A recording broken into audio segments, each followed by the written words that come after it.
This is what my space looked like coming back.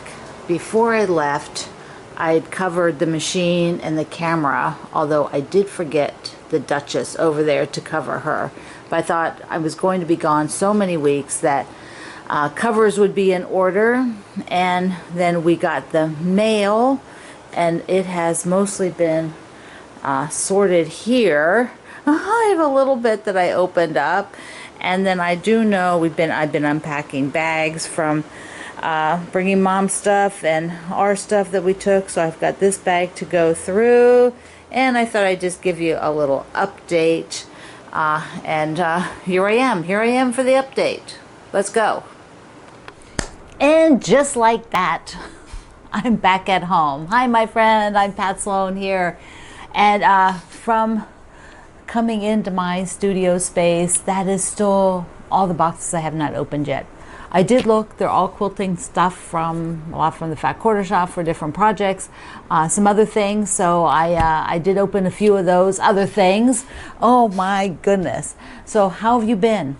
I feel like it's been absolutely forever since I've been on camera, and it has, like, I don't know, probably last filmed about 6 weeks ago, which is a super long time, except for the one that I did while I was out in Montana, which with the bad internet connection, oh my gosh, took hours and hours to create a 5-minute video. Super crazy. Okay, so what went on? Nothing fun.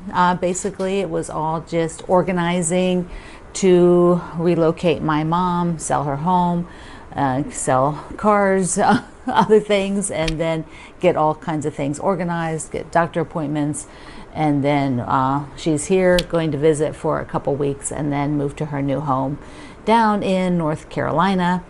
So yeah, that is it. And for those who tell anybody who's done a move, tell me who've moved, family, friends, long distances, that have, let me know. Also, I'm curious, who has been away for like a month or more when you weren't really planning it, not like a vacation or something, you just had to go help somebody with things.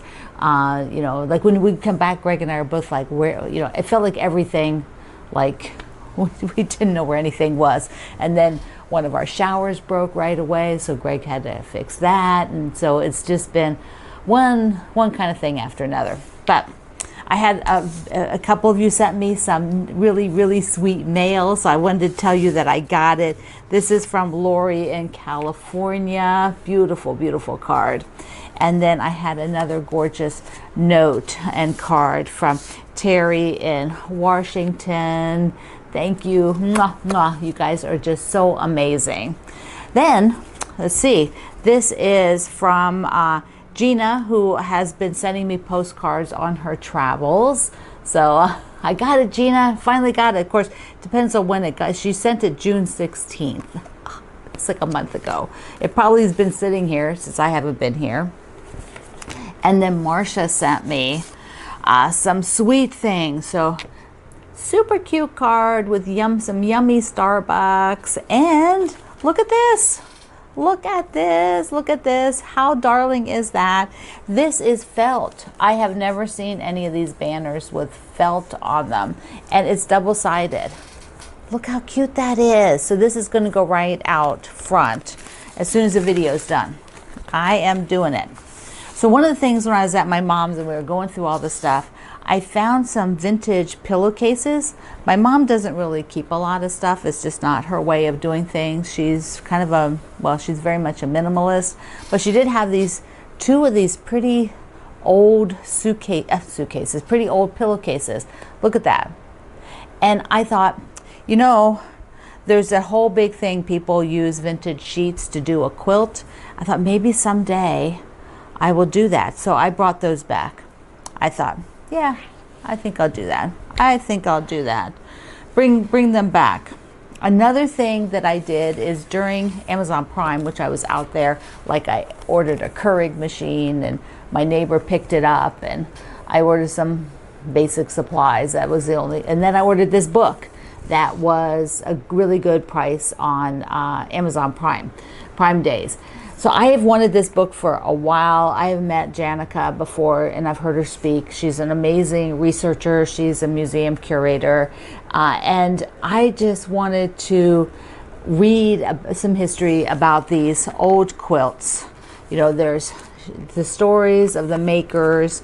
And I just really enjoy these kind of books that have that kind of history in them. You know, talking about all kinds of different things. So I got the book and I have not yet looked. I'm looking for another picture to show you. Where is a good one? There's just there's a log cabin quilt, but a lot of this is really about the stories and the makers of this time period, and it's about the 1930s quilts. So that I did get that. Okay, while I was gone, also the Quiltfolk issue came out.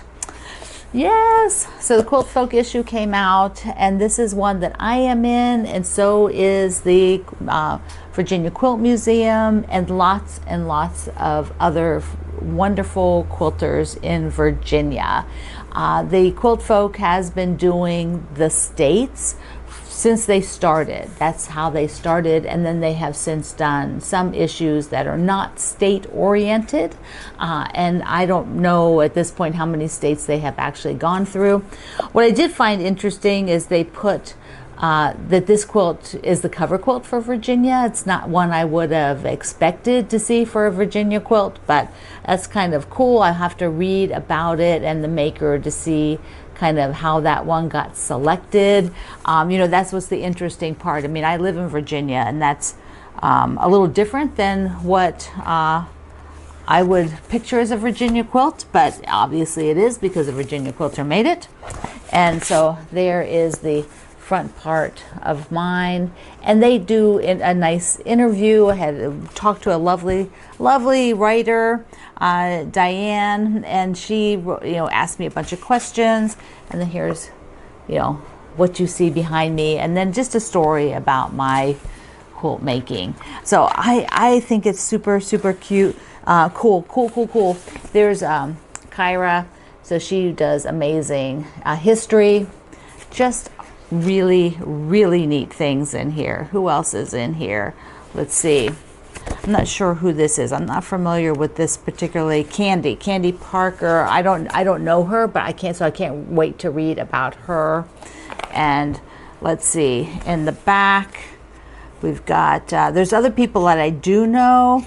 Okay, this is a designer, Erin Grogan. I have not met her, but I have seen her books, and so yeah. Fun things. Oh, there's somebody's stash. So cool. Another cool thing is that the Virginia Quilt Museum is doing a discount until the end of July on this issue that they are in. You order it from their website with the discount code. So I'll put all that in the description here of this video. So if you want to get in on that and get a copy at a discount and support the Virginia Quilt Museum since you're ordering it directly from them. Now, some of you may wonder, did I do any stitching or anything like that? Like in the beginning, I had this very brief thought, I'll take the Duchess, my red featherweight, along with me and a little bit of quilt, sewing, and I'll sew. Well, I bagged that idea right away because I knew that was probably not going to be a good idea. So I thought, okay, I'll take some cross stitch, and I'll take a couple of them in case I want to work on an older one maybe and move it forward. And I'll take the Christmas kitty. Didn't work on any of those either. Didn't even open them. And let me tell you why. I'm going to get my pink bag over here and tell you as I'm talking. But the reason why I didn't, and maybe this happens to you as well, is that I had so much. We were doing so much stuff, and that by the end of the evening, I could not think. That's pretty much it. And to do the cross stitch, I had to get it out. To get the cross stitch going from bag mode to stitching mode, I have to stop and think. I have to look at what threads am I going to use, where am I at on it. There was a lot of decisions, and I had zero ability to make any decisions at any evening in the trip. So what did I do as a good crafter? I decided, yes, I did. I decided that, well, I was thinking of my friend, and my friend, I don't know where the hook is. So my friend has told me over time that when she needs to do something mindless, she would just crochet a single strand of crochet, because she doesn't really crochet, but she would do just a single strand over and over and over, and then she'll pull it out and do it over and over and over. I thought, well, I can actually make something maybe. So I ordered yarn. This is what I ordered. So, and I ordered 4 balls of it, because I thought, well, if I'm going to do something, I might as well have enough I can do something with. So this is what I managed to do. Because I thought, well, maybe it can be a baby blanket, you know, like I can donate it, or maybe a family member or something. But, you know, who knows? I may undo it and put it and find something different now. But that's all I managed to do. And I left it out on the counter for days and days and days, and I didn't pick it up. So this is the way it is. This is the way it is. But I also bought myself another new metal container, metal Starbucks, because I really like these metal ones, and I didn't bring my one from home, and because I thought, oh, I can do without it. Well, I decided I couldn't do without the metal ones because they keep everything so cold. So I bought a new one, because look how pretty that is. So I bought that. And did we do any shopping? No, we didn't. I even bought my gaming stuff, and I didn't do that either, because it was like the cross stitch. I had to get it out. I had to figure out what I had. I probably could have done that, but I didn't. And so there. And what did I miss the most while I was gone? This. I missed my big monitors. I missed my comfy chair. That's what I missed.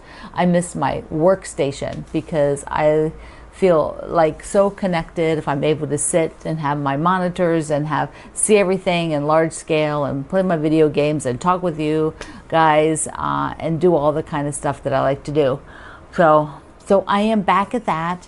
I will work on getting those things unboxed here in the next day or so. I've only been home a couple of days, and we had a lot of unpacking and sorting through things of my mom's that we brought with us, and we still are not done with that. Plus, we still have additional things we're working on while she's here that we did not finish in Montana. There's quite a bit of that. So my life is a bit crazy, and I'm not sure when I'm going to sew again. I pre-did all the Christmas ones for the Christmas mystery for Wednesday. They were all pre-filmed. And so what I'm hoping is that I'll pop in Tuesdays, but maybe not every Tuesday. And then I'll have to start Wednesdays again when we move on to the autumn one. And then I have to look at things, because until Mom goes to her new home, I still want to enjoy time with her, and then this moment in my life will be finished, where we're not hanging out anymore. So I want to savor that, particularly because there really was nothing fun that we did in Montana. There was no time to do anything more than work on stuff. So that's I'm hoping now we get a little bit of fun time. We got a lot of visiting in. It's been really great. Okay, my friend, so you're going to tell me, have you helped somebody move? Have you been away for a month or so, kind of unexpectedly, like not your planned winter away in Arizona or something like that, but where it's more unexpected, or spur of the moment maybe. So I'd love to hear about that. Okay, my friend. Tomorrow is my video for the Christmas mystery up on the rooftop with the Fat Quarter Shop. So I love you. Mwah. Thank you for being here in the Sloan Zone. I will see you online.